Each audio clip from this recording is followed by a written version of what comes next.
For the first time in like 5 years, it finally feels like hip-hop is alive again. After Kendrick Lamar took a direct shot at Drake and J. Cole in his verse on the track Like That on Metro Boomin and Future's collaborative album, We Don't Trust You. So, amidst this controversy, let's take a moment to explore how other rappers in the industry admire K-Dot's style and skills. During an interview with Crook's Corner, Eminem talks what it takes to be a great lyricist. It's the same thing if I getting on a track with Kendrick. I can never tell what the fuck he's gonna do. Right. Because he is such a chameleon of styles and he can fucking do pretty much anything, right? And he's so proficient at it, he's so good at it, and you don't know what you're gonna get. That to me is like a top tier lyricist because it's like you can get your ass kicked any day. You know what I'm saying? Like certain rappers get on a certain song and it's like it just depends on. Yeah. In an interview with This Is 50, Snoop Dogg talks about Kendrick's legacy and the history of New York. I wouldn't say New York is soft. I stand behind what Mano said. I was listening to him on the radio station, and it was crazy to hear somebody from New York speak from the perspective that he spoke from. You know, the same people that's in New York gonna go to clubs and party and listen to Future and everybody else. So I think that we kind of lost our culture. There is no more New York sound. And he's a real nigga, so you can't just not take his words into account. So when I was listening to him speak from his perspective, he basically hit it on the nail because it's a lot of following going on, you know, with sound and influences. But what people don't understand is that in New York influenced everybody in the beginning. When hip hop was born and bred, it was born here. And it spread around the whole globe, so its influence was definitely going to take on new faces and new, you know, bodies and new sounds or whatnot. But the thing is, it all originated here, so there's no such thing as a true original. There's really no originator to what it is, but people get so caught up with trying to make beef when he's just making good music. He's making a point by saying what he's saying. He's juggling both coasts. His music is being played all over the New York radio stations, all over the West Coast radio stations. He's selling tons of records. He's selling out concerts. Shit, that's the king. I mean, when I was doing that, I proclaimed myself the king, and nobody had a problem with it. It's just that he's a nice guy, so they have a problem with it because he doesn't have a gangster approach. But let me let y'all know, he got 100,000 motherfucking gangsters with him. So y'all better watch what y'all say. You understand what I'm saying? Keep it hip-hop, because that's what he did. He kept it all hip-hop. He didn't go personal. He attacked his friends and told them this is friendly competition. And he named them. These are my friends that I'm after because they're hot and they smoking and they dope. And he named them and he told them I'm on y'all. And that's what hip-hop does. That's what it's supposed to do. So me as an old guy, as a 4 or 5, I can sit back and just watch the game and just give my perspective from a fan, you know what I'm saying, and not have to get involved because this is a young man's game, and I'm not young anymore, so I can sit back and watch the show. He took, you know, the rap game by storm, and he did it without the help of Dr. Dre and Snoop Dogg, so to speak. You know, we there for him, but we not catalyst his record. That's his thing. And that makes me feel good that he can stand on his own 2 feet and create his own movement and not be so connected to the gangster movement, but have his own movement and create his own sound and style, and then do records with people all over the world and get that national respect. So when he did drop the, you know, Control verse, to me, it's necessary. You know, he's feeling like he's feeling. One thing about the West Coast, we ain't never been friendly. So I don't know why y'all thought this nigga was gonna be friends with y'all because he had a backpack. He may have a motherfucking AK in that backpack. Morning, homie. Right, man. Okay. Talk about that song though. God is fair, sexy. That song was such like a journey to create.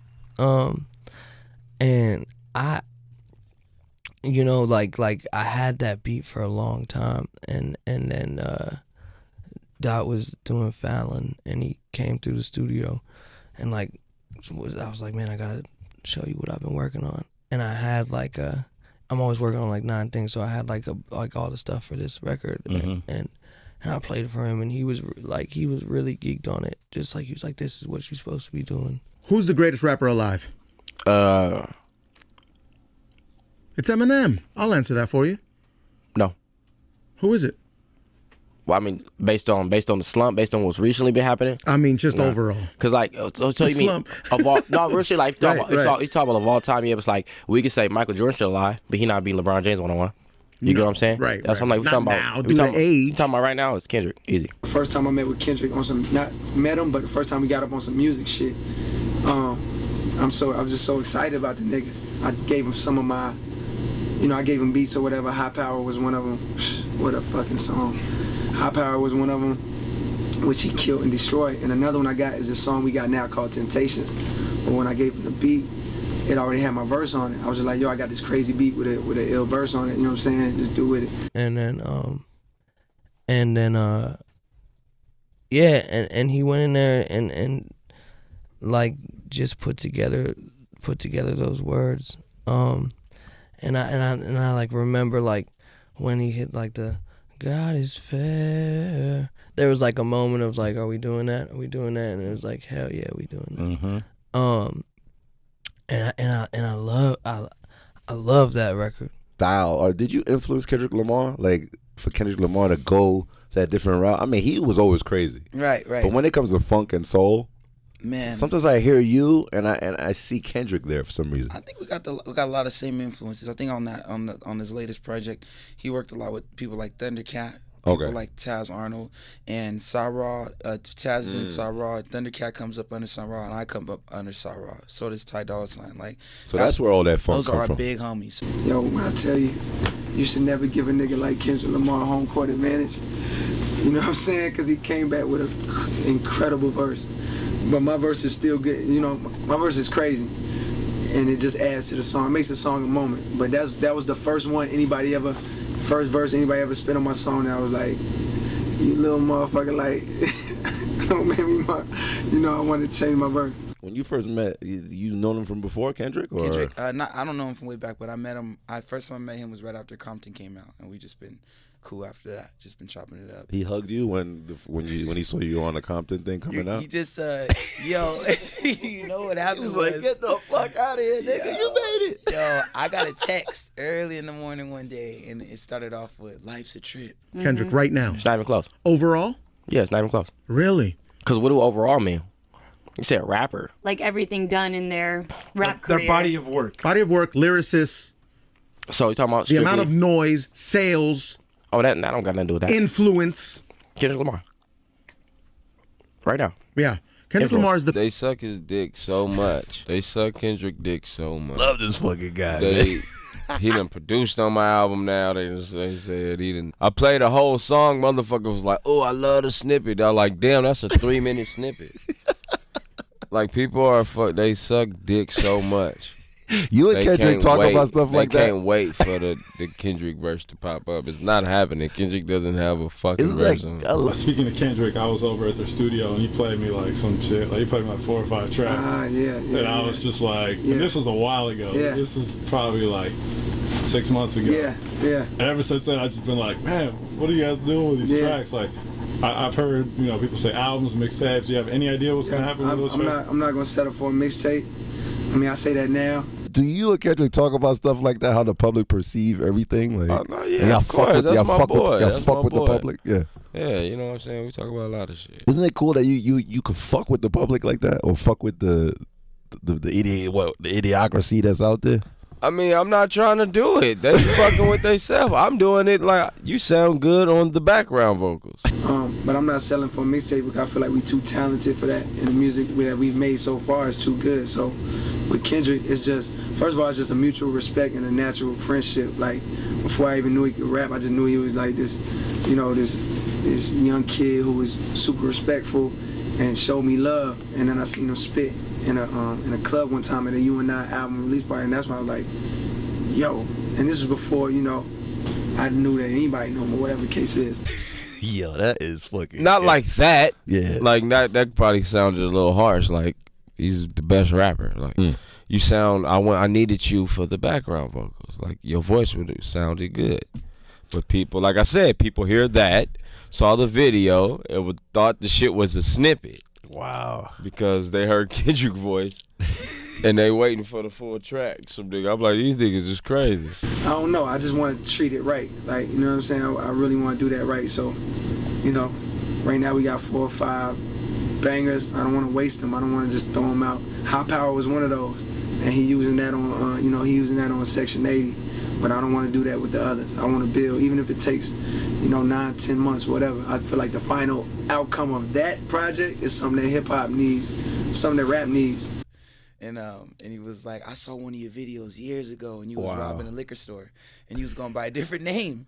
And he said when I saw that video, it made me want to get on my shit and go harder. And he did this long text, and then at the end of it, he's like, yo, he signed Kendrick at the end. I was like, oh shit. In one of his interviews with Power 106 Los Angeles, Busta Rhymes talks listening to Kendrick and how other rappers don't have his work ethic. I'm a super fan of a lot of the newness that's going on, and actually, sometimes that's where the inspiration is drawn from. Right. Like I'm a super Kendrick fan. Yes, sir. You know what I'm saying? And I ain't really got too much to say about too many other names because he's not that I'm not a fan of a lot of other artists that's new, but Kendrick is one of the only new artists that reminds me of the time frame when they was giving artists XXL and 5 mic album ratings. Yeah. We ain't got that.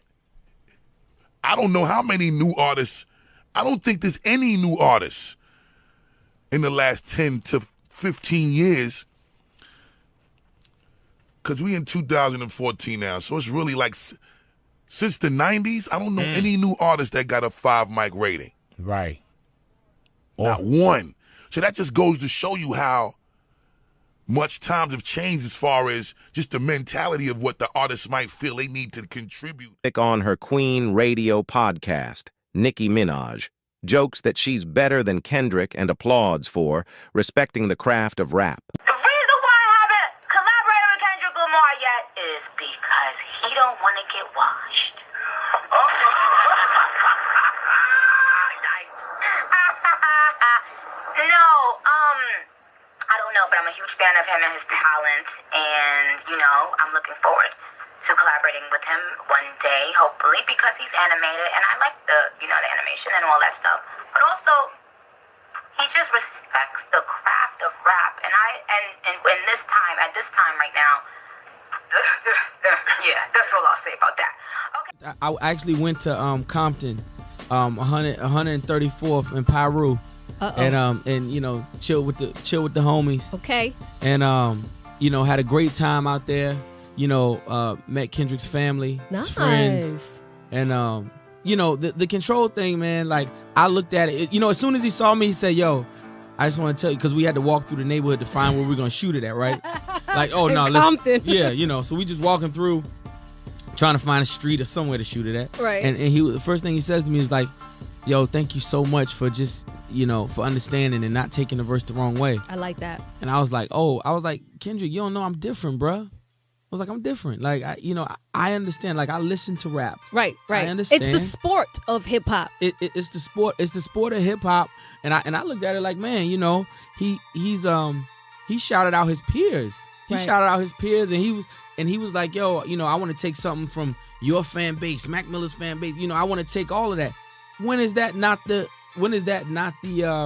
mission? The hip hop feels good to me. I mean, I feel like for the last 2 years, people were talking about how, people weren't buying records no more, and I think that the artists are starting to realize that if you don't sell, it's because you whack. It ain't got nothing to do with the state of people buying music, right? Because Kendrick Lamar come out, he sell his records. He got great content. His album has more things to talk about than what the rappers before him did, and he moved them units. And then you got, A$AP Rocky just came out, he moved some units, and I think the good rappers are starting to come back out, and you have the multiple great artists are gonna start coming, and it's gonna change the scene again. And we're gonna see the sales. We see the sales actually staying around in that 130, 140 mark, going to 200. You know what I'm saying? So I think that the bar is back set again for these new rappers that if you can't break that, then you ain't really making the great music that the rest of these guys. I feel like Kendrick represents authenticity. He represents real rap. He represents, you know, real artists. He represents real artistry. He represents poetry. You know what I mean? There's a long list of, you know, the great things that he represents. You know what I'm saying? And shit, I appreciate him for being here. You know what I mean? I appreciate him for being a part of this rap game, a part of hip hop history, because shit, you know what I mean? Before we had him, we was really in a critical condition. You know what I'm saying? But to me, it's just funny because, like I said, I've been a fan. I've been following since 15. So I'm like almost like one of those fans that's like fickle, like, now the whole world want to get up on him and ride his wave. Like, y'all niggas is late. Like, now everybody's a Kendrick Lamar fan. Like, oh, wow. Like, y'all niggas are just bandwagoners, you know what I'm saying? But it's also different for me because, you know what I mean, now I'm one of the best rappers in the world myself. So it's like, it's competition, you know what I mean? Yeah. I gotta say To Pimp a Butterfly is definitely my number one. You know, just cause of course the message, but he introduced a musicianship. Like he reintroduced a musicianship back to hip hop on a real major mainstream level that I think, you know, was really unique and really needed. So I definitely would rank that number one. I'd probably rank Good Kid, Mad City 2, Section 83, Damn 4. Yeah, that's just me though, you know what I'm saying? That's just me. You know, me and Kendrick, we don't talk too much. We never really got the chance to really build, but I already know we right here with it, you know what I'm saying? And timing is everything with me. I just let the universe take its course. Like when that's supposed to happen, it's gonna happen. You know what I mean? I don't ever trip about that. Off the record with Schoolboy Q, what's one thing that bugs you about Kendrick Lamar, Schoolboy Q? Oh man, he's the greatest rapper. Like he's the greatest rapper of the 20s. Like man, you know, like he honestly really is. You know, like he's a big inspiration to me. Like I seen it. I see how he records. He's so good it makes you mad? Yeah, it makes me mad. Like he's a genius, you know, and it hurts me. Cause I want to be at his caliber, but you know what I'm saying? Hopefully with this album I'll catch you one time, you know, cause it's all still competition and I could still be number one. So we feel I'm number one right now, matter of fact. There he is. We feel the same way. Kendrick Lamar. Same thing. I feel like Kendrick Lamar is just like on a whole different wave. Like he knows how to make turn up music, but he's still gonna get real poetic about it. You know what I'm saying? Like that To Pimp a Butterfly, that was that album. That was a really good one. Like he's awesome. Like he has really good messages too. But I really like how he just delivers it to you. Like he puts together a production. You know what I'm saying? Like it's not just gonna be like, oh, here go 12 bar. No, he really gonna like write you something, and you gotta really pay attention to what he's saying. Like I feel like that's the problem with a lot of people right now. Our attention span is really short. Mm-hmm. So when you're listening to Kendrick Lamar, like you really got to put your thinking cap on so you can really catch everything he's saying. Right. Mm-hmm. Kendrick is somebody who in his music is very much aligned with movement and activism and the whole Black Lives Matter movement. Like I hear that movement in his music, in his lyrics. You know, he's always supportive. Anytime I need advice, I always hit him. You know, like, Kendrick, like, what did you do when this happened? Or what do you think about this? Because even though, you know, we kind of came up in the early days together, he skyrocketed. He's experienced so much that I haven't. So he's someone I know that I could look to for advice, you know, just to kind of gauge on what I should do. You know, when I do albums, he's one of the people that I'll send the record to. I didn't do that with Ease, but I did play Layla's Wisdom for him because I trust his ear. Right. So, you know, you hear like stories of Primo and how he would play records for Dr. Dre, you know, just to get his ear. Kendrick is like in that peer group for me of my peers' ears that I trust. And, you know, that's just always been our relationship, mostly built on music, you know, but I have so much love and respect for him as a person. As we all do. Yeah, A1 since day one.